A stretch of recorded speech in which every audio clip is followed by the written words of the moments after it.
जय हिंद दोस्तों, मैं अविनाश आपका स्वागत करता हूं आप सबके अपने YouTube channel the student choice पे। और आज फिर से आपके लिए बहुत ही शानदार वीडियो का सेशन लेके आ गया हूं। जो बहुत सारे अच्छे सवाल हैं इसमें, बहुत सारे इसमें ऐसे सवाल हैं जो अच्छे अच्छे एग्जाम्स में दे दिए गए हैं। तो आप देखेंगे कि इसमें कितने सवाल आप बना रहे हैं, आपका कितना बन रहा है, इससे आप अपना अंदाज़ा लगा सकते हैं कि अभी आपको कितनी तैयारी की ज़रूरत है या तो फिर आपकी तैयारी कितनी हो चुकी है। तो देखिए, आपके सामने पहला सवाल रहा, भारतीय राष्ट्रीय कांग्रेस का 1896 का अधिवेशन निम्नलिखित में से किसके लिए विख्यात है। आपके सामने चार ऑप्शन है। पहली बार राष्ट्रगान गाया गया, या तो पहली बार राष्ट्रीय गीत, या तो पहली बार तिरंगा को लहराया गया, या तो फिर इनमें से कोई नहीं।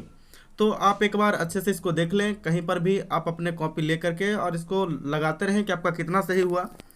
लेकिन मैं ज़्यादा वीडियो लंबा ना हो इसलिए मैं थोड़ा जल्दी से इसको बताता रहूँगा ताकि आपको ज़्यादा बेनिफिट मिल सके।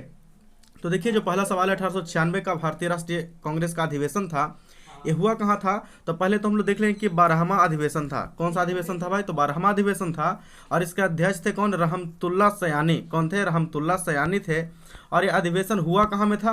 तो ये अधिवेशन कलकत्ता में हुआ था। कहाँ हुआ था? कलकत्ता में हुआ था।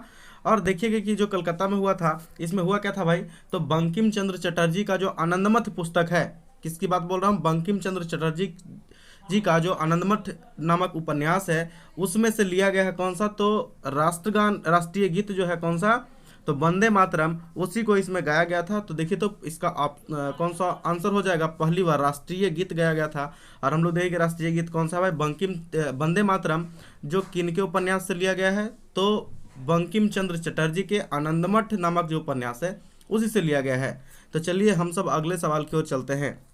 तो आपका अगला सवाल रहा कि स्वतंत्रता आंदोलन के दौरान रविंद्रनाथ टैगोर ने नाइटहुड की उपाधि किस घटना के विरोध में वापस कर दी थी। इसके ऑप्शन है बंगाल विभाजन, जालियांवाला बाग हत्याकांड, भगत सिंह, राजगुरु और सुखदेव को मृत्युदंड के लिए, या तो फिर उपरोक्त में से कोई नहीं। तो देखिए, जो ये नाइटहुड की उपाधि लौटा दिए थे रविंद्रनाथ टैगोर जी, वो किसके लिए भाई? तो 13 अप्रैल 1919 को क्या हुआ था भाई? 13 अप्रैल 1919 को जो जालियांवाला बाग हत्याकांड हुआ था, उसी से आहत होकर के ये क्या हुए थे? तो रविंद्रनाथ टैगोर अपनी नाइटहुड की उपाधि को लौटा दिए थे। और इस जो 13 अप्रैल 1919 को जो जालियांवाला बाग हत्याकांड हुआ था, इसके लिए एक कमीशन बैठाया गया था। उसका नाम क्या था? Hunter commission. तो देखिए, कभी कभी ये भी सवाल पूछता है कि हंटर कमीशन किससे संबंधित है? तो जालियांवाला बाग हत्याकांड से। तो देखिए, तो दूसरा जो आपका सवाल है उसका आंसर कौन सा हो जाएगा? जालियांवाला बाग हत्याकांड। चलिए हम सब अगले सवाल की ओर चलते हैं। और अगला सवाल क्या है भाई? बक्सर की लड़ाई ईस्ट इंडिया कंपनी द्वारा किसके साथ लड़ी गई थी? तो देखिए, जो बक्सर की लड़ाई थी भाई, वो हुई कब थी? तो हम लोग पहले तो यही देख लेंगे कि जो बक्सर की लड़ाई जो हुई वो कब हुई थी। तो 22 अक्टूबर 1764 ईस्वी को। कब हुआ था भाई? तो 22 अक्टूबर 1764 ईस्वी को। किन के बीच हुआ था? तो मीर कासिम, किन के बीच? मीर कासिम और ईस्ट इंडिया कंपनी, जो ब्रिटिश ईस्ट इंडिया कंपनी थी, उसी के बीच हुआ था, जिसमें मीर कासिम की हार हुई थी और यहाँ पर अंग्रेजी जो ईस्ट इंडिया कंपनी थी उसकी जीत हुई थी। और अंग्रेजों की ओर से उस समय नेतृत्व कौन कर रहे थे? ये भी पूछता है सवाल कि उस समय अंग्रेजों की तरफ से नेतृत्व कौन कर रहे थे। तो कौन कर रहे थे वहाँ पर? तो हम लोग देखेंगे हेक्टर मुनरो। कौन कर रहे थे भाई? Hector Munro.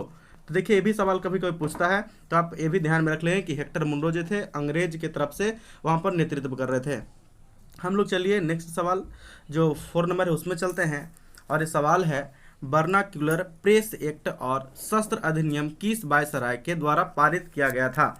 तो देखिए, जो हम लोग देखेंगे वर्नाक्यूलर प्रेस एक्ट, तो किससे संबंधित है भाई? तो हम लोग देखेंगे कि वर्नाक्यूलर प्रेस एक्ट जो है, ये जो लॉर्ड लिटन थे, कौन भाई? लॉर्ड लिटन, जो हम लोग का ऑप्शन ए में है।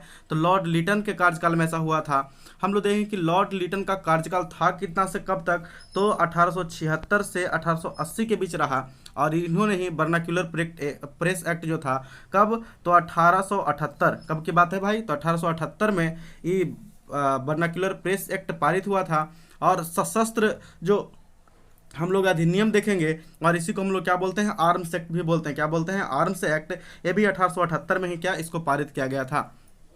हम लोग देखेंगे कि जो यही जो लॉर्ड लिटन थे, इन्हीं के कार्यकाल में और भी हुआ था। सिविल सेवा परीक्षा की उम्र जो 21 वर्ष थी भाई, उसको घटा कर कितना? तो 19 वर्ष कर दिया गया था। तो हम लोग ये भी देखेंगे, ये सब उन्हीं के कार्यकाल में हुआ था। तो चलिए हम लोग अगले सवाल की ओर चलते हैं। और अगला सवाल मेरे पास क्या है, गुलामगिरी नामक पुस्तक किसने लिखी थी? तो देखिए आपके पास ऑप्शन ईश्वर चंद्र विद्यासागर, आचार्य विनोबा भावे, ज्योतिबा फुले या तो दादू दयाल। तो हम लोग देखेंगे कि जो ज्योतिबा फुले थे उन्होंने गुलामगिरी पुस्तक को लिखा था, और एक था किससे संबंधित था। तो देखिए जो गुलामगिरी पुस्तक है ये लिखा गया था ज्योतिबा फुले के द्वारा 1873 में, और ये था किस पे आधारित था भाई?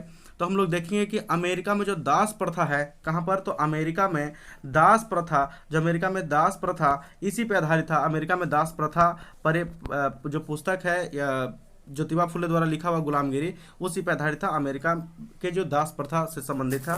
तो हमसे सवाल ये भी पूछेगा, तो आप लोग इसको भी ध्यान में रखेंगे। चलिए नेक्स्ट सवाल की ओर चलते हैं। और यहाँ पे पूछ रहा है कि रविंद्रनाथ टैगोर को नाइटहुड की उपाधि किस वर्ष दी गई थी? हम लोग अभी जो उधर देख रहे थे, सवाल देख रहे थे, उसमें हम लोग ये देखे थे कि जो 13 अप्रैल 1919 की जो घटना थी भाई, 13 अप्रैल 1919 की जो घटना थी जालियांवाला बाग हत्याकांड, उससे आहत होकर के रविंद्रनाथ टैगोर ने नाइटहुड की उपाधि लौटा दी थी। लेकिन हम लोग को ये भी जान लेना होगा कि रविंद्रनाथ टैगोर को ये नाइटहुड की उपाधि मिली कब थी। तो हम लोग देखें कि नाइटहुड की उपाधि अंग्रेजों द्वारा कब दिया गया था, तो 1915 में। चलिए अगले सवाल पे चलते हैं। और अगला सवाल क्या है, निम्नलिखित में से किस आंदोलन की शुरुआत नमक कानून को तोड़ने से हुई थी?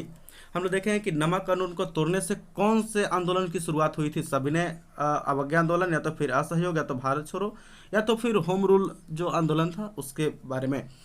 तो देखिए इसका हम लोग पहले तो आंसर लगा लेते हैं। तो कौन सा हो जाएगा? सविनय अवज्ञा आंदोलन। देखिए कौन सा हो जाएगा? सविनय अवज्ञा आंदोलन। देखिए जो नमक कानून तोड़ा गया था, हम लोग देखें कि जो महात्मा गांधी जी 12 मार्च, कब की बात है? 12 मार्च 1930 को, 12 मार्च 1930 को अपना दांडी यात्रा है, तो दांडी मार्च के नाम से भी ये प्रसिद्ध है। तो हम देखें कि 12 मार्च 1930 को दांडी मार्च अपना स्टार्ट किए थे, और 6 अप्रैल को, कब की बात है भाई? मार्च के बाद अप्रैल आएगा, और 6 अप्रैल 1930 को वहाँ पर पहुँच करके दांडी पहुंच करके, और वहाँ पर क्या हुए थे? तो नमक कानून को भंग किया था। ऐसे वो 5 अप्रैल को ही पहुंच गए थे, और 6 अप्रैल को नमक कानून को भंग कर दिए थे, जिसमें ऐसा बोला जाता है कि एक मुट्ठी नमक बनाए थे और वहाँ पर नमक कानून को तोड़े थे। देखिए हम लोग और जब इसमें देख रहे हैं किसके बारे में, तो हम लोग देख रहे हैं कि दांडी यात्रा के बारे में, तो थोड़ा सा और भी देख लेते हैं। जब वो 12 मार्च 1930 को, कब की बात है भाई? 12 मार्च 1930 को जब यहाँ से चले थे अपने साबरमती आश्रम से, तो देखिएगा कि उसमें मात्र इनके साथ 78 अनुयायी थे। लेकिन जब वहाँ पर ये पहुँच गए थे दांडी में, तो हजारों की संख्या में परिवर्तित हो गया था, तब्दील हो गया था। ये 78, मात्र 78 अनुयायी 1000 हजारों की संख्या में ऐसा करके हो गया था। और भी जगह जगह में, तमिलनाडु में भी, हर जगह जो भी समुद्र के किनारे जो भी ऐसा करके प्रदेश था, वहाँ भी इसका पूरा बढ़िया से इस आंदोलन को वहाँ पे जारी किया गया था। और भी देखेंगे किस तरह कितना दूर चले थे, पैदल यात्रा था, और 250 किलोमीटर की दूरी थी। कितना भाई? 250 किलोमीटर का ये जो मार्च था, 250 किलोमीटर का था, और लगभग इसमें कितना? तो 24 दिन का समय लगा था। कितना दिन का? तो 24 दिन का इस यात्रा में समय लगा था। चलिए हम लोग अगले सवाल पे चलते हैं। और अगला सवाल क्या है हमारे पास में, तो 1857 की क्रांति के दौरान भारत का गवर्नर जनरल कौन था? देखिए आपके सामने 4 ऑप्शन है, लॉर्ड कैनिंग, या तो फिर लॉर्ड एल्गिन, लॉर्ड डलहौजी, या तो लॉर्ड एलेनबरो। तो देखिए 1857 की क्रांति जो हुई थी, इसको हम लोग प्रथम स्वतंत्रता आंदोलन की भी संज्ञा कुछ इतिहासकारों ने दी है इसके बारे में। तो देखिए हम लोग तो इसमें देख लेते हैं, पहले इसका आंसर ही लगा लेंगे। तो इसका कौन सा हो जाएगा भाई? Lord Canning. हम लोग देखें लॉर्ड कैनिंग, इनका शासनकाल कब था? तो 1856 से 62। कब से कब तक? तो 1856 से 62 था। हम लोग लॉर्ड कैनिंग के बारे में और भी देखेंगे कि कौन थे, तो अंतिम गवर्नर जनरल थे। कौन थे? अंतिम गवर्नर जनरल थे। तो हम लोग से भी पूछेगा कि अंतिम गवर्नर जनरल कौन थे, तो लॉर्ड कैनिंग ही थे भाई, अंतिम गवर्नर जनरल। और अगर बात करेगा कि प्रथम वायसराय कौन थे, तो प्रथम वायसराय भी यही थे। प्रथम आपसे बोलेगा कि प्रथम वायसराय तो लॉर्ड कैनिंग, और अंतिम गवर्नर जनरल भी कौन थे, तो लॉर्ड कैनिंग थे।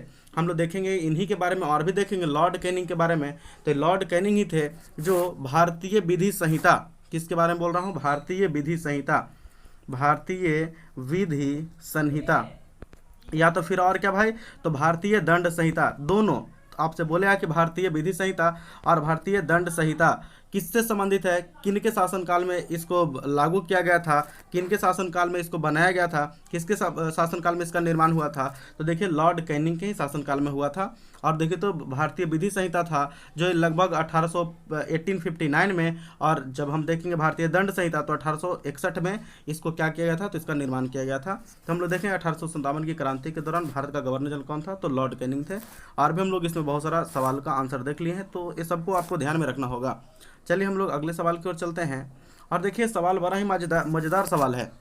इसमें बोलता है स्वराज हा माझा जन्मसिद्ध अधिकार आहे आणि तुम्ही मिलावी नाच मराठी में यह घोषणा बाल गंगाधर तिलक ने किस स्थान पर की थी। देखिए जो बाल गंगाधर तिलक हैं ये मराठी में इस बात को बोले थे कि स्वराज मेरा जन्मसिद्ध अधिकार है और मैं इसे लेकर रहूँगा। ये देखिए तो स्वराज मेरा जन्मसिद्ध अधिकार है, इसे मैं लेकर रहूँगा, इसी का हिंदी रूपांतरण है।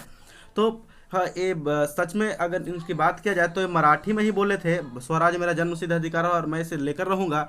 देखिए जो ये सेंटेंस ऊपर में लिखा हुआ है इसी का वाला स्वराज मेरा जन्मसिद्ध अधिकार है मैं इसे लेकर रहूँगा, इसी का हिंदी रूपांतरण है। और ये कब बोले थे भाई, तो एक कोर्ट में ये बात बोले थे। कहाँ की बात है, तो कोर्ट में बोले थे। तो ऑप्शन सी होगा। ये हुआ क्या था कि जब इनको राजद्रोह के आरोप में 7 वर्ष की सजा सुना दी गई थी और उसी समय ये कोर्ट में इस बात को रखेगा कि स्वराज मेरा जन्मसिद्ध अधिकार है और मैं इसे लेकर रहूँगा। और इसके बाद इनकी जो सज़ा थी कारावास की वो 6 वर्ष कर दी गई थी।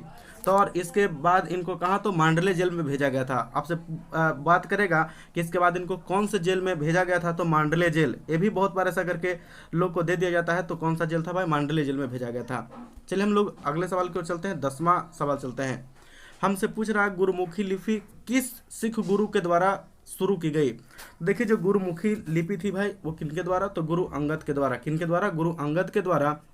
और ये कौन थे, तो दूसरे गुरु थे। कौन से भाई, दूसरे गुरु थे जो सिख धर्म के। ये कौन से थे, तो दूसरे गुरु थे। और हमसे बात करा कि जो सिख धर्म के संस्थापक कौन थे, तो संस्थापक कौन थे भाई, तो गुरु गोविंद सिंह तो 10वें गुरु थे। और कौन थे, तो हम लोग देखेंगे इनके बारे में कि सिख गुरु कौन थे, उनका नाम क्या था। तो हम लोग देखेंगे कि वो कौन थे। तो चलिए हम लोग देख रहे हैं कि वो कौन थे, तो उनका नाम था गुरु नानक। हम लोग देखेंगे कि सिख धर्म के अगर संस्थापक की बात करेगा तो कौन थे, गुरु नानक देव। तो गुरु नानक थे। चलिए हम लोग अगले सवाल की ओर चलते हैं। ये सवाल मेरा रहा 11वां सवाल। हमसे बात बोल रहा है कि कांग्रेस ने किस अधिवेशन में पूर्ण स्वराज का प्रस्ताव पारित किया। तो देखिए तो कौन सा वो अधिवेशन था भाई जिसमें पूर्ण स्वराज का प्रस्ताव पारित किया गया था। तो हम देखें कि लाहौर का जो अधिवेशन था 1929 का। कब का, तो लाहौर में 1929 का जो अधिवेशन हो रहा था उसी में ऐसा करके बोला गया था। और ये 44वां अधिवेशन था। क्या अधिवेशन था, 44वां अधिवेशन। और इसके अध्यक्ष कौन थे, जवाहरलाल नेहरू। कौन थे, जवाहरलाल नेहरू थे, जेएल नेहरू थे। और उसी समय इसमें ऐसा करके पूर्ण स्वराज की मांग की गई थी 1929 के लाहौर अधिवेशन में। चलिए हम लोग अगले सवाल 12 नंबर। देखिए बहुत ही अच्छा सवाल है। इसमें पूछ रहा है कि भारत के राष्ट्रगान का शीर्षक क्या है। देखिए हम लोग से बहुत बार तो पूछ लेता है कि भारत का राष्ट्रगान है क्या, तो बहुत लोग इसमें भूल जाते हैं कि जन गण मन है या तो फिर वंदे मातरम है। तो आप याद रखिएगा जो वंदे मातरम है वो अपना राष्ट्रीय गीत है। और राष्ट्रगान कौन सा है भाई, तो राष्ट्रगान है कौन सा, तो राष्ट्रगान की बात करेंगे तो जनगण मन है। और इसका शीर्षक की बात करेगा तो कौन सा है, भारत विधाता। इसका शीर्षक क्या था, भारत विधाता था। हम लोग देखेंगे कि ये जो जनगण मन है, जो राष्ट्रगान है, ये अगर एक्चुअली देखा जाए तो रविंद्रनाथ टैगोर जो थे बंगाली भाषा में लिखे थे। इसके रचनाकार कौन थे भाई, तो रविंद्रनाथ टैगोर थे, बंगाली भाषा में लिखे थे। और ये हम लोग देखेंगे कि ये पहली बार कलकत्ता के अधिवेशन में गाया गया था। कब, तो हम लोग देखेंगे 1911 में जो कलकत्ता का अधिवेशन था ये कौन सा, 26वां अधिवेशन था। और इसी में पहली बार गाया गया था। तो आपसे ये भी पूछेगा कि जो राष्ट्रगान है जनगण मन वो कब गाया गया था। तो हम लोग देखेंगे कि 1911 के 26वां अधिवेशन जो था कहाँ में हुआ था, तो कलकत्ता में हुआ था। और उसमें अध्यक्षता कौन कर रहे थे, तो बिशन नारायण धर। देखिए ये भी सवाल बहुत बार पूछा है। तो कौन थे, किशन नारायण धर थे। क्या नाम था उनका, बिशन नारायण धर, बिशन नारायण धर थे। कौन थे, बिशन नारायण धर थे। और वही ऐसा करके उस समय ऐसा करके हुआ था। चलिए हम लोग अगले सवाल की ओर चलते हैं। अगला सवाल है कि भारत का राष्ट्रगान पहली बार कब गाया गया। देखिए अभी हम लोग इसकी चर्चा कर रहे थे और सवाल अपने सामने आ भी गया। तो देखिए तो भारत का जो राष्ट्रगान है जनगण मन वो पहली बार कब गाया गया था। तो हम लोग देखें कहाँ, तो 1911 जो कलकत्ता का अधिवेशन हो रहा था उसी में गाया गया था। चलिए हम लोग अगले सवाल में चलते हैं। Question number 14। देखिए बात करता है पलासी की लड़ाई का स्थान वर्तमान में किस राज्य में स्थित है। देखिए जो पलासी जो जगह है वो भी पश्चिम बंगाल में है। कहाँ है? पश्चिम बंगाल में है। और हम लोग की बात बोलेगा कि ये हुआ कब था, आखिर पलासी की लड़ाई की बात चले तो हम लोग पलासी की लड़ाई के बाद की चर्चा भी कर लेते हैं। तो 23 जून कब की बात है भाई? 23 जून 1857 को हुआ था। किसके किसके बीच में? तो ब्रिटिश ईस्ट इंडिया कंपनी और बंगाल के जो नवाब थे कौन? सिराजुद्दौला। किनके बीच में? सिराजुद्दौला के बीच में हुआ था, जिसमें सिराजुद्दौला की हार भी हुई थी और ब्रिटिश ईस्ट इंडिया कंपनी की उस समय जीत हुई थी। तो हम लोग देखेंगे क्या कि जो पलासी की युद्ध 1800 कब? तो 1857 में, लगता है हम गलत बोल रहे थे क्या, 1857 में हुआ था। कब हुआ था भाई? 1857 में 23 जून 1857 को। किसके किसके बीच में? तो ब्रिटिश ईस्ट इंडिया कंपनी और जो बंगाल के नवाब सिराजुद्दौला थे उनके बीच में। अरे पलासी अभी पड़ता कहाँ? तो पश्चिम बंगाल में। चलिए अगले सवाल पे चलते हैं। देखिए चौरी चौरा कांड बहुत बार पूछा गया सवाल है। चौरी चौरा जो कांड घटना था वो कौन सा आंदोलन बंद किया गया, इसके बाद कौन सा आंदोलन बंद कर दिया गया? तो हम लोग देख लेते हैं कि असहयोग आंदोलन जो 1920 में स्टार्ट किया गया था और 1922 कब की बात है भाई? 1922 5 फरवरी 1922 की बात है कि यहाँ पर उत्तर प्रदेश में एक जगह है। कौन सा उत्तर प्रदेश में भाई? तो गोरखपुर। और गोरखपुर के पास में ही पड़ता है एक जगह, कौन सी? चौरी चौरा। और वहाँ पे 22 जो पुलिसकर्मी थे उनको आंदोलनकारियों ने क्या किया कि जेल के अंदर बंद करके और जिंदा उनको जला दिया था।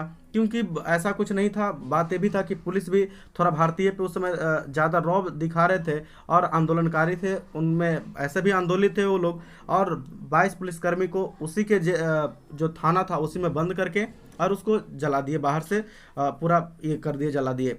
और ये जो 22 फिर इसी से गांधी जी आहत होकर के और क्या, तो 12 फरवरी 1922 को, कब की बात है? 12 फरवरी 1922 को गांधी जी असहयोग आंदोलन को वापस लिए। लेकिन 10 मार्च 1922 को गांधी जी को क्या हुआ भाई? तो उनको 6 साल की सजा भी सुनाई गई। तो ऐसा करके देखे तो आपको सवाल जो था चौरी चौरा घटना कौन सा आंदोलन बंद किया गया? तो असहयोग आंदोलन।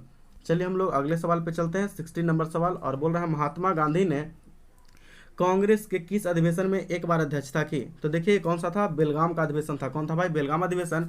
और एक कौन सा? 39वां अधिवेशन था। कौन सा? 39वां अधिवेशन था जो बेलगाम में ऐसा करके हो रहा था। चलिए हम लोग अगले सवाल पे चल रहे हैं और हम लोग देखेंगे नेक्स्ट सवाल कहाँ देखेंगे, तो जालियांवाला बाग हत्याकांड किस दिन घटी थी? देखिए बहुत ही अच्छा सवाल है, हल्का सवाल है लेकिन बहुत बार पूछा है। तो कब हुआ था? 13 अप्रैल 1919 को, जिसमें लगभग 1000 लोगों की मौत हुई थी एक कांग्रेस के कथनानुसार, जबकि उसमें सरकारी आंकड़ा 300-350 के पास ही बताता है। लेकिन हम लोग देखेंगे कि जो जालियांवाला बाग हत्याकांड था वो 13 अप्रैल 1919 को हुआ था। इसमें हुआ क्या था भाई कि जो सैफुद्दीन किचलू थे और कौन थे, तो हम लोग देखेंगे सत्यपाल मलिक, इनको गिरफ्तार कर लिया गया था, जिसके विरोध में इनके जो लोग थे इंडियन थे वो शांतिपूर्ण प्रदर्शन भी कर रहे थे, जालियांवाला बाग में ही कर रहे थे। लेकिन जनरल डायर को पता नहीं किस बात का उसे डर था और जितने भी निहत्थे भारतीय उसमें ये कर रहे थे अपना जो वहाँ पर एक अपना मीटिंग कर रहे थे, उस पर निहत्थे भारतीय पर क्या गोली चलवा दिया और लगभग 1000 लोगों की मौत हो गई थी। इसके विरोध में हंटर कमीशन भी बैठा लेकिन बहुत ज़्यादा ऐसा कर कुछ हुआ नहीं। तो हम लोग देखें जालियांवाला बाग हत्याकांड, तो 13 अप्रैल 1919 को ये घटना घटी थी। चलिए हम लोग अगले सवाल, कांग्रेस की अध्यक्षता करने वाली पहली भारतीय महिला कौन थी?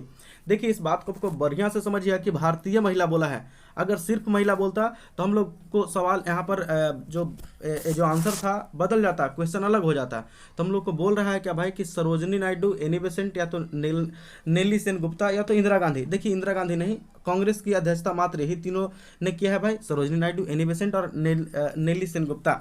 तो हम लोग देखेंगे, हम लोग एक अच्छे से ही देख लेते हैं। हम लोग सबसे पहला देखेंगे कि जो 32वां अधिवेशन था, कौन सा 32वां अधिवेशन जो 1917 में हुआ था, कहाँ हुआ था भाई? तो हम लोग देखेंगे कि कलकत्ता में हुआ था। एक 32वां अधिवेशन 1917 कलकत्ता में हुआ था और इसमें सबसे पहली महिला भारतीय नहीं थी, वो कौन थी? तो हम लोग देखेंगे कौन? Annie Besant. कौन थी? एनी बेसेंट, लेकिन वो भारतीय महिला नहीं थी, उसको इसमें अध्यक्षता करने का मौका मिला। फिर हम लोग देखेंगे 40वां अधिवेशन, 8 साल बाद 40वां अधिवेशन जो 1925 में हुआ भाई, इसमें कौन थे? तो सरोजनी नायडू इसी में थे। और ये जो अधिवेशन हुआ ये कहाँ हुआ था? तो कानपुर में। कहाँ हुआ था? कानपुर में। तो हमको सवाल ही पूछ रहा था कि भारत के कांग्रेस की अध्यक्षता करने वाली पहली भारतीय महिला कौन थी? तो कौन थी? सरोजनी नायडू। और कब की भाई? तो 1925 में जो 40वां अधिवेशन था। अगर हमसे बोलता कि पहली महिला कौन थी तो एनी बेसेंट थी, और वो कब? तो 32वां अधिवेशन 1917 में जो कलकत्ता में हुआ था वहाँ कर रही थी। हम लोग और देखेंगे कि फिर 1933 की बात है। कब की बात है? 1933 की, जो 47वां अधिवेशन था कांग्रेस का, 47 जो अधिवेशन था वो बोला था। और उसमें नेल्ली सेनगुप्ता जो थी कलकत्ता में अधिवेशन की थी। तो तीनों को हम लोग देख लिए। लेकिन अपना जो सवाल बोल रहा था कि कौन थी भारतीय महिला, कौन थी, तो सरोजनी नायडू। चलिए अगले सवाल पे चलते हैं। भारत में पहली बार जनगणना कब की गई? तो देखिए, भारत में जनगणना की बात करती है भाई, तो सबसे पहले 1872 की बात है। कब की बात? 1872 में। उसमें भारत में पहली बार जनगणना किया गया। और उस समय कार्यकाल किनका था? तो लॉर्ड मेयो का। किसका कार्यकाल था? लॉर्ड मेयो का कार्यकाल था। और उसी समय सबसे पहला बार ऐसा करके जो भारत में जनगणना किया गया। और हम लोग देखेंगे कि कितना, तो 10 साल के अंतराल पर होता है, 10 वर्ष के अंतराल पर होते रहता है। और हम लोग देखें कि ये जो 10 साल के अंतराल पे होते रहता है अधिवेशन, जनगणना होते रहता है। अभी जो हम लोग का लेटेस्ट है, जो कौन सा, 2011 का जनगणना हम लोग देख रहे हैं। चलिए हम लोग अगले सवाल पे चलते हैं। और हम लोग देखेंगे कि आज़ाद हिंद फौज की स्थापना किस देश में की गई थी? तो आज़ाद हिंद फौज की स्थापना कब की, किस देश में? तो सिंगापुर में किया गया था। किन के द्वारा? हम लोग देखेंगे सुभाष चंद्र बोस के द्वारा। तो देखिए, हम लोग और भी सवाल देखेंगे अगले सेशन में। तब तक आप अच्छे से इस सवाल को रिवीजन कर लीजिए। और भी ऐसा करके सवाल लेकर के आऊँगा आपके समक्ष। आप बहुत मेहनत कीजिए, बहुत काम करते रहिए, अपना बुक पे जितना हो सके फोकस रहिए, और अपने एग्ज़ाम की तैयारी करते रहिए। बाकी मैं फिर मिलता रहूँगा आप लोग से। तो चलिए, अगर वीडियो अच्छा लगता है तो लाइक कर लीजिएगा।